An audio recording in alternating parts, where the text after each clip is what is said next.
digadang-gadang menjadi calon pelatih timnas sepak bola Indonesia, mantan pelatih timnas Uzbekistan Timur Kapadze datang berlibur ke Indonesia. Ia memastikan PSSI pernah menghubunginya via daring soal kursi pelatih timnas. Timur Kapadze kini berada di Jakarta dan siang tadi melaksanakan sholat Jumat di Masjid Istiqlal. Kapadze bilang datang ke Indonesia untuk berlibur dan belum ada agenda resmi wawancara dengan PSSI terkait jabatan calon pelatih timnas. Meski begitu, Timur Kapadze memastikan dirinya pernah dihubungi salah satu anggota komite eksekutif atau Exco PSSI via daring terkait kesediaannya melatih timnas. Terima kasih kehadirannya rekan-rekan wartawan. Nggak urusan. Ya sekarang Federasya'nın albatta chiqishdi, Sumarji degan hisob bilan просто xohishini aniq xohishini bilish uchun qildi. Xohish bormi yo'qmi degan narsani boshqa narsa qilmagan. Undan keyin gaplashishadi.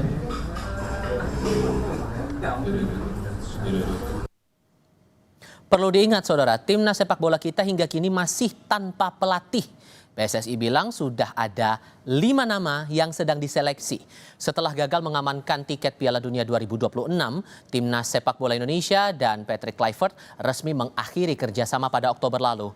1 bulan berlalu, PSSI mengaku tengah menyeleksi 5 nama sebagai pelatih baru timnas. Namun, siapa saja kandidatnya, PSSI tak mau membukanya ke publik. PSSI saat ini sementara memproses 5 calon pelatih timnas senior. Berikan kesempatan kepada kami untuk menggodok itu dan tentu kami masih menjaga untuk tidak kami sampaikan nama-nama tersebut. Beberapa hal menjadi pertimbangan karena belum ada kepastian dari 5 ini siapa yang kita pilih. Maka semoga secepatnya bisa. Ketua Badan Tim Nasional yang juga anggota Komite Eksekutif PSSI Sumarji mengungkap alasan kandidat pelatih timnas Indonesia tak diungkap ke publik. PSSI menghargai privasi dan para kandidat masih berada di klub dan timnas suatu negara. Berkaitan dengan 5 nama ini, kenapa memang sampai dengan detik ini kami tidak akan buka dan memang tidak akan kami buka dulu.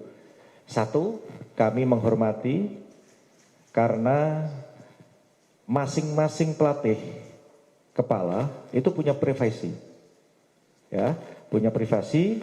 Yang kedua juga para pelatih ini masih berada di klub dan masih berada di timnas suatu negara.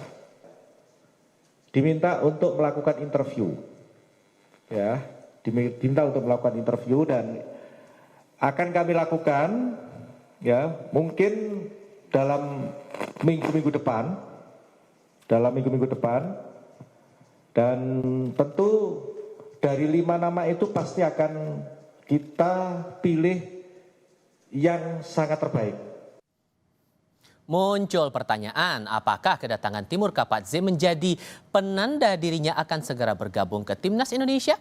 Kita akan bahas bersama analis sepak bola Roni Pangemanan. Bung Ropan dengan Tifal, apa kabar Bung? Tifal, kabar baik Tifal. Terima kasih sudah bergabung bersama kami.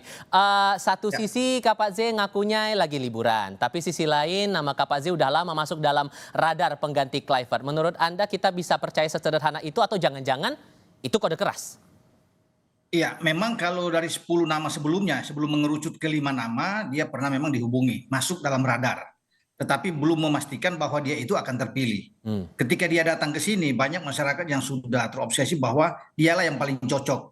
Saya pikir wajar-wajar saja banyak yang menginginkan Kapadze karena usianya memang masih di bawah 50. 44 tahun itu fresh, bagus untuk kita. Kemudian latar belakang dia, track record, oke. Tetapi kan harus dilihat bahwa dia tidak diundang oleh PSSI untuk datang ke sini. Itu hanya inisiatif untuk berlibur, ya, lebih mengenal dengan culture. Untuk kalau dia terpilih nantinya, salah satu diantaranya dia sudah mengetahui dengan budaya di Indonesia bagaimana, makanya dia bisa datang karena dia agenda ke Bali. Tapi kita berharap bahwa yang terbaik yang nantinya federasi akan memilih itu. Karena kode-kodenya, ya, artinya begini, saya lihat itu akan mengarah ke Eropa, Tifal, ya. Di mana ada delegasi PSSI yang kemungkinan sana pada minggu depan itu akan berangkat ke Eropa. Berarti di sanalah yang akan ada di sana 5 nama itu, ya mungkin saja ada 4 dari sana dan 1 Timur Kapatse, bisa saja. Makanya mereka akan berangkat ke sana, itu Pak Sumarji, Ketua BTN, untuk bisa menginterview siapa-siapa pelatih yang akan masuk, yang akan diputuskan. Tapi saya berharap bahwa ini adalah langkah yang tepat, ya memang tidak terburu-buru, tapi harus figur yang memang oke, benar. Ya, jangan sampai salah lagi.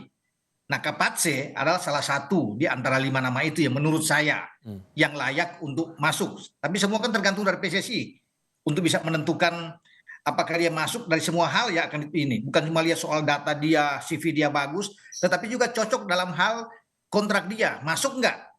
Gaji dia berapa? Dan itu kan yang menjadi masalah juga. Ya, jangan sampai terlalu tinggi sehingga ini semua akan dipertimbangkan, dipikirkan dengan matang oleh PSSI nantinya untuk bisa menggodok 5 nama ini. Begitu, Rival.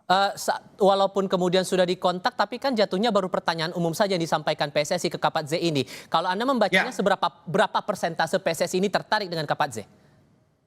Ya kalau bilang tertarik kan artinya dia pelatih yang saya pikir oke dalam arti ya ikut membawa meloloskan juga Uzbekistan ke Piala Dunia, sudah pernah melatih di timnas U19. Nah, itu penting bahwa di level junior, karena kita kan perlu juga bisa melihat pelatih-pelatih ini ya di U19, U23 ya, sampai di senior juga dia bagus dan usianya masih oke. Artinya untuk jangka panjang dia baik sekali, perilaku dia saya pikir bagaimana cara dia, disiplin dia, etos kerja yang sangat baik itu sudah diperlihatkan oleh Timur Kapatse, dan saya pikir untuk kultur di Indonesia dia paling pas. Makanya mungkin saja walaupun ini agendanya liburan, tapi dia udah antisipasi lebih dulu untuk datang lebih mengenal lebih jauh dengan Indonesia. Ya barangkali siapa tahu bahwa nama dia adalah salah satu yang paling kuat di antara 5 nama ini. Semacam cek ombak gitu ya, Bung? Betul, cek ombak dulu di sini. Tapi saya melihat ya, nggak tahu ya, saya melihat bahwa dia sangat cocok lah kalau bisa melihat dengan cara dia ngomong, cara pembawaan dia, ini pelatih yang oke, yang bagus. Tapi kembali, Tifal, itu tergantung dari PSSI. Karena yang tadi saya bilang di awal kan, PSSI akan berangkat ke Eropa untuk mencari, menginterview beberapa pelatih. Begitu. Oke, tapi di sisi lain kita juga cermati pernyataan Pak Sumarji, bilangnya calon pelatih kita itu masih terikat klub atau timnas. Artinya kan Kapatze nggak masuk hitungan karena masih nganggur nih sekarang posisinya. Gimana tuh? Iya, tapi tidak terang benderang dikatakan apakah semua pelatih itu yang 55 nantinya, yang menurut itu semua sudah terikat di klub. Kalau 55 disebutkan berarti Kapatze tidak masuk di dalam itu, karena Kapatze sedang nganggur dalam tanda kutip ya setelah mundur sebagai asisten pelatih dari Fabio Cannavaro. Tetapi kan cuma dibilang bahwa ada beberapa yang masih menangani klub, masih menangani di timnas. Jadi kalau saya tangkap bayangannya itu bahwa ada mungkin 3-4 pelatih yang masih ada di sana. Misalnya ini contoh ya, masih Heimir Haugesson yang pelatih Islandia yang ada di melatih Irlandia. Ya, kemudian Giovanni van Bronckhorst sekarang masih menjadi asisten pelatih di Liverpool. Ya, bersama dengan Arne Slot sebagai pelatih. Ya, ada beberapa di sana yang bisa melihat. Kalau bicara di Eropa ya, ya kalau ada mungkin dari Belanda ada 1-2 nama yang akan masuk. Bisa saja Philip Cocu, bisa saja Van Bommel, itu bisa saja.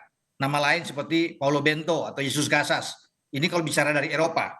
Namun kita akan tunggu ya, karena Pak Marji mengatakan kan tidak si A, si B yang masih menangani klub, mungkin hanya 2-3 orang. Tapi selebihnya itu kan bisa saja mengarah ke Jesus Casas dan juga ke Timur Kapatze. Gitu. Tapi keyakinan Anda kalau kemudian PSSI bilang sudah ngantongin 5 nama nih, Anda yakin bahwa 5 nama ini betul-betul dikantongin atau malah sebetulnya nggak sebanyak itu juga sih? Saya pikir kalau sudah dipastikan kan dari 10 turun ke 5, dan itu sudah dibicarakan, dipastikan oleh Sekjen juga. Ya, Pak Yunus Nusi mengatakan bahwa ada 5 nama. Artinya tidak akan bergeser dari situ. Tidak mungkin akan jadi 6 atau 7 nama. Jadi tetap 5 nama ini, dan nantinya mereka akan menginterview 5 orang ini. Ya, makanya ada tim yang akan nantinya menginterview itu. Termasuk juga Direktur Teknik PSSI Alexander Zwiers yang nantinya akan ikut menginterview ya sosok-sosok figur yang ada di Eropa. Ya, semoga bisa mendapatkan yang terbaik dan mereka juga bisa menginterview Kapatze, karena saya rasa feeling saya Kapatze ada di antara 5 itu. Di antara 5 pelatih itu Kapatze ada. Cuma selebihnya itu dari Eropa. Rival, ini kode ya. Bahwa selebihnya selain Kapatze itu yang dari Asia ini, Uzbek, selebihnya itu dari Eropa. 4 ini dari Eropa. Cuma kita tidak tahu siapa itu. Begitu. Siapanya masih jadi tanda tanya. Cuman kalau menurut Anda membaca proses yang ada sekarang ini, kapan kira-kira paling cepat timnas kita punya nahkoda baru ini? Minggu depan itu rencananya akan diumumkan tuh. Realistis menurut Anda minggu depan itu? Ya, saya pikir kita akan coba berpegang dengan apa yang sudah dikatakan kan oleh PSSI bahwa mereka akan coba untuk minggu depan. Artinya di akhir November ini sudah bisa ada pengumuman atau paling lambat di awal Desember, karena kan kita harus menghadapi di FIFA Matchday bulan Maret yang akan datang, sehingga pelatih itu punya waktu untuk bisa datang. Tapi dengan Kapatse datang saat ini bisa saja itu menjadi kode keras juga salah satu. Cuma kan belum pasti karena PSSI yang bukan undang dia. Cuma salah satu memang dia akan masuk di dalam radar itu. Makanya akan diselesaikan dulu interview di Eropa. Kemudian tim akan balik dan pasti belakangan baru interview dengan Kapatse. Kalau Anda pribadi secara personal milihnya Kapatze itu, atau saya kaitkan lagi saat Anda bilang ke saya bulan Oktober lalu nama Paulo Bento, itu juga masuk nggak kira-kira menurut Anda pilihan? Saya pikir akan bisa juga Paulo Bento, karena kan dia dari Portugal, dari Eropa. Jadi bisa saja akan ada pertemuan di sana. Lebih gampang kan kalau pertemuan dengan misalnya dengan Jesus Casas, dengan Paulo Bento, dengan Giovanni Van Bronckhorst, ya termasuk mungkin Philip Cocu atau dengan Van de Boer, bisa aja semua dari sana kan. Sehingga itu digunakan kesempatan untuk bisa mereka bertemu. Dan ada beberapa yang tidak boleh mengganggu mereka yang berada di klub yang sementara mereka tangani saat ini ya. Jadi itu yang akan diatur waktu sebaik mungkin untuk bisa mendapatkan orang yang pas, yang cocok. Karena itu saya lihat akan dilihat dari semua aspek ya, bukan hanya satu aspek, tapi beberapa aspek, termasuk yang paling penting, krusial adalah nilai kontrak dari pelatih itu.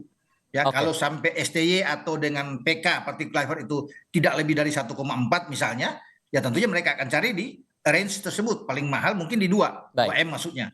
Tapi kalau sudah lewat dari situ kan pasti akan berpikir juga PSSI. Gitu. Singkat saja soal ini, masalah kendala bahasa apakah jadi tantangan? Karena yang saya pahami kan Kapatze ini tidak berbahasa Inggris, dan kita punya pengalaman Sinteyong juga dengan profil komunikasi yang dibangun dengan tim tidak menggunakan bahasa Inggris juga. Apakah ini akan jadi halangan? Nggak ada masalah, menurut saya nggak ada masalah. Toh kita profesional, ada penterjemah.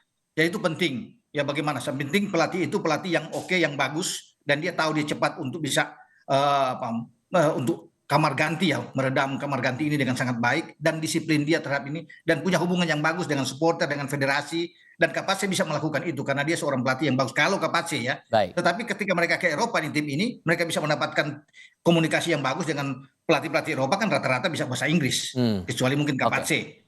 Ya makanya akan lihat di sana gitu. Oke, Bung Ropan, terima kasih banyak sudah berbagi perspektif bersama kami. Selamat malam, Bung. Selamat malam. Topik diskusi lain hadir sebentar lagi. Majelis Hakim Pengadilan Tindak Pidana Korupsi tetap memvonis mantan Dirut PT ASDP Indonesia Ferry Persero meski tidak menerima keuntungan pribadi. Tetap di Kompas TV.